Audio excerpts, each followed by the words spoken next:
L'Organisation mondiale de la santé est puissante. Elle façonne les politiques de santé mondiale et influence la vie de milliards de personnes. Mais saviez-vous qu'elle n'a aucun réel pouvoir d'exécution et que son financement dépend des agendas politiques de quelques nations? Dans un monde où les pandémies et la politique se heurtent, l'avenir de l'OMS est incertain. Découvrons les forces cachées qui façonnent l'organisation sur laquelle nous comptons pour notre survie. Fondée en 1948, l'OMS a été créée pour nous maintenir en bonne santé, lutter contre les épidémies et s'assurer que personne n'ignore les crises sanitaires mondiales. Ça a l'air bien en théorie, mais voilà le hic. Elle est coincée dans un bras de fer géopolitique sans fin. L'OMS est à la fois une autorité scientifique et un acteur politique, mais avec un gros problème. Elle n'a pas de réel pouvoir. Elle peut recommander, avertir et conseiller, mais elle ne peut pas forcer les pays à écouter. Contrairement aux agences nationales de santé, elle ne peut pas passer outre les gouvernements, ni appliquer ses propres politiques. Au lieu de cela, elle s'appuie sur la diplomatie et la coopération, ce qui n'est pas vraiment un système infaillible lorsqu'il s'agit de politique mondiale. Et en parlant de politique, parlons d'argent. L'OMS reçoit un financement de base de ses 194 États membres, mais la majeure partie de son budget provient de contributions volontaires, ce qui signifie que les pays, les donateurs privés et même les entreprises décident du montant qu'ils souhaitent donner. Ça a l'air généreux, non? Pas vraiment. Parce que lorsque l'argent n'est pas garanti, cela signifie que ceux qui donnent le plus ont souvent le plus leur mot à dire. Les nations riches et les grandes fondations finissent par orienter les priorités de l'OMS vers ce qu'elles jugent le plus important, que cela corresponde ou non aux besoins réels en matière de santé mondiale. Cela signifie que l'OMS peut parfois se concentrer sur des problèmes de santé politiquement opportuns ou très médiatisés, tandis que des problèmes moins glamour mais tout aussi urgents sont mis de côté. Cette tension entre la politique et la santé publique devient plus évidente lors des crises mondiales. Prenez la Covid-19 par exemple. Lorsque le virus est apparu pour la première fois en Chine, l'OMS a publiquement salué la réponse du gouvernement chinois.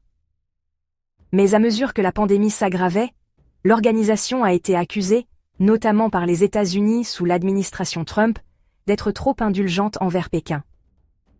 Le drame a dégénéré au point où les États-Unis ont annoncé leur départ de l'OMS en 2020, invoquant un parti pris et une mauvaise gestion de crise. La décision a ensuite été annulée par le président Biden, mais toute cette saga a révélé à quel point la gouvernance mondiale de la santé peut facilement s'empêtrer dans les rivalités géopolitiques. Au-delà des batailles de financement et des querelles diplomatiques, l'OMS joue également le rôle d'arbitre en matière de distribution de vaccins et de ressources médicales. Pendant la Covid-19, elle a lancé l'initiative COVAX, un programme destiné à garantir une distribution équitable des vaccins. Dans tous les pays, riches et pauvres.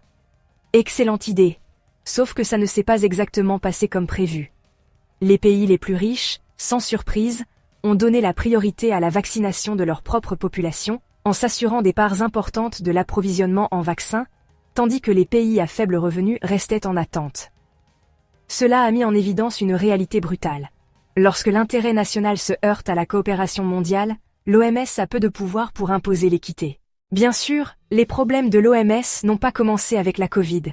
La controverse la suit depuis des années. Lors de l'épidémie d'Ebola de 2014, elle a été critiquée pour avoir réagi trop lentement, ce qui a peut-être coûté la vie à des milliers de personnes. Ensuite, il y a eu la pandémie de H1N1 de 2009, où l'OMS a été accusée d'exagérer la menace, certains disent sous la pression des sociétés pharmaceutiques qui cherchaient à tirer profit de la production de vaccins. Ces incidents soulèvent une question difficile.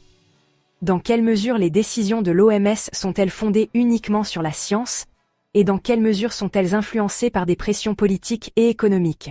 Et puis, il y a l'influence des superpuissances mondiales.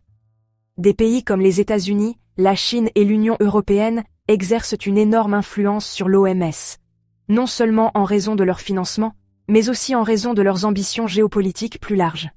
Les États-Unis ont toujours été l'un des principaux bailleurs de fonds de l'OMS, utilisant souvent ces contributions comme levier pour promouvoir des réformes ou exercer une influence sur les politiques. Pendant ce temps, la Chine n'a cessé d'accroître sa participation aux organisations internationales, y compris l'OMS, dans le cadre d'une stratégie plus large, visant à remodeler la gouvernance mondiale en sa faveur. Le résultat? L'OMS marche constamment sur la corde raide, essayant de maintenir sa neutralité tout en équilibrant les intérêts concurrents des grandes puissances. Et comme si ce n'était pas assez compliqué, l'OMS est également confrontée à ses propres défis internes. C'est une bureaucratie énorme, ce qui signifie que la prise de décision peut être terriblement lente. La coordination entre les différents bureaux régionaux n'est pas toujours fluide, et comme elle doit passer par les gouvernements nationaux, sa capacité à agir rapidement en cas d'urgence dépend de la volonté des pays à coopérer. Et soyons réalistes, parfois, ils ne le sont pas. Si un gouvernement décide de minimiser ou de carrément cacher une épidémie pour des raisons économiques ou politiques, l'OMS n'a aucun réel pouvoir pour forcer la transparence. C'est un défaut assez grave pour une organisation dont la principale mission est de prévenir les catastrophes sanitaires mondiales. Mais voilà le truc. Malgré tous ces problèmes, l'OMS est toujours nécessaire. Sans elle, il n'y aurait pas de système mondial de suivi des épidémies, pas de coordination pour la distribution des vaccins, et pas de normes sanitaires internationales.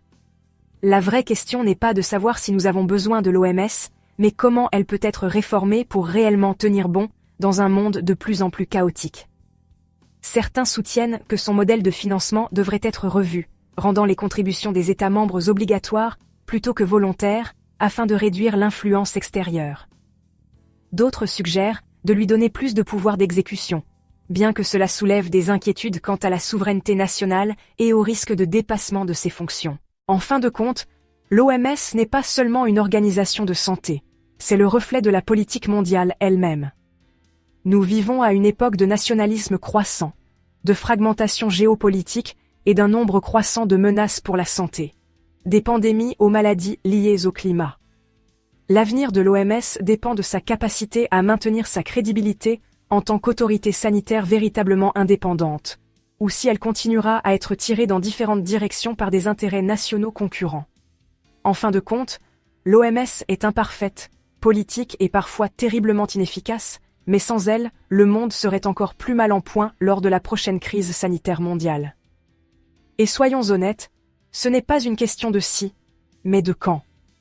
Je vous laisse en discuter dans les commentaires.